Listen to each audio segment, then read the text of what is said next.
O Ciberdúvidas vai às escolas. Como se distingue complemento do nome de modificador do nome?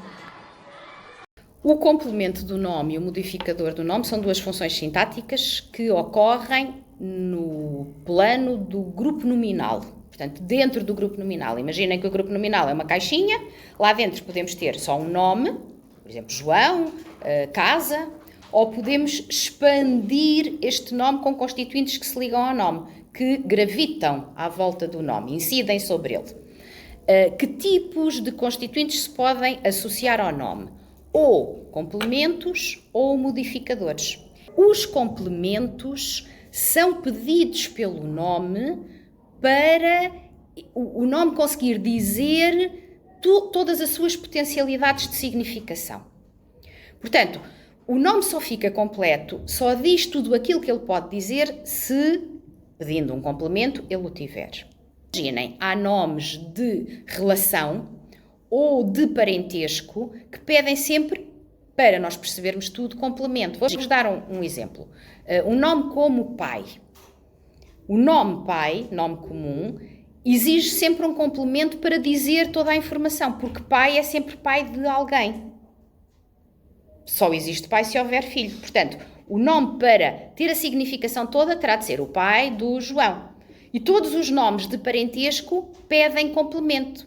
Pai, mãe, irmão, a mãe é de alguém, o irmão é de alguém, o avô é de alguém. Portanto, estes são nomes a que se chamam nomes relacionais. E o constituinte que estabelece esta relação é um complemento. Pronto.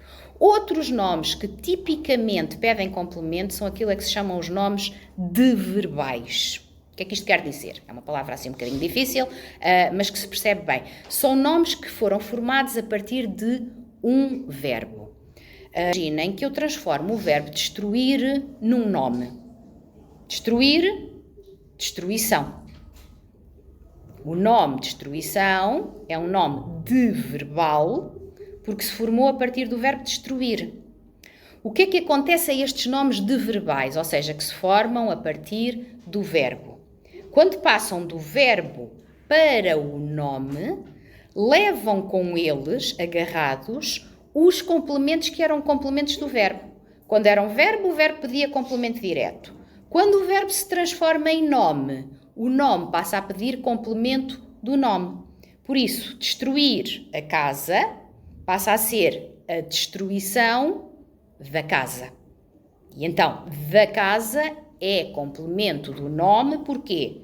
Porque o nome é um nome deverbal que pede o complemento que pedia o verbo, a partir do qual ele se formou.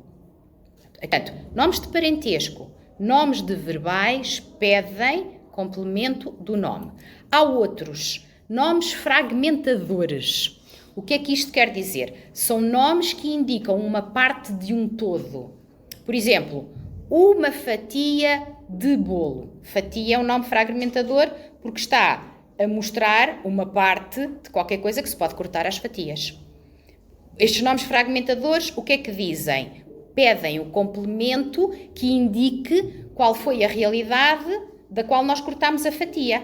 Uma fatia de quê? De bolo, de torta. O constituinte que é introduzido por de é sempre um complemento do nome fragmentador, porque diz qual é o todo da qual se extraiu esta parte, este bocado, este fragmento, digamos assim. Pronto, os nomes fragmentadores também pedem complemento de nome. Outros são os nomes argumentais. Isto quer dizer o quê? São os nomes que indicam, por exemplo, autoria. Autor é sempre de alguma coisa. Criador é sempre de alguma coisa. Por exemplo, ajuda é sempre de alguma coisa ou de alguém. Há sempre alguém que, ou alguma coisa que realiza a autoria, a ajuda, a ação. Portanto, os nomes que pedem esta autoria pedem complemento do nome. O complemento do nome vai explicitar quem é, por exemplo, no caso de autor, vai explicitar do que é que essa pessoa é autor. Pode ser de um livro, pode ser de uma construção, pode ser de qualquer coisa, de uma poesia, de uma canção, etc, etc. O o modificador incide sobre o nome, mas não é pedido pelo nome, mas incide sobre ele e acrescenta alguma coisa ao sentido ou retira alguma coisa do sentido. Imaginem, se o sentido do nome for muito amplo, o modificador pode apertar o sentido do nome.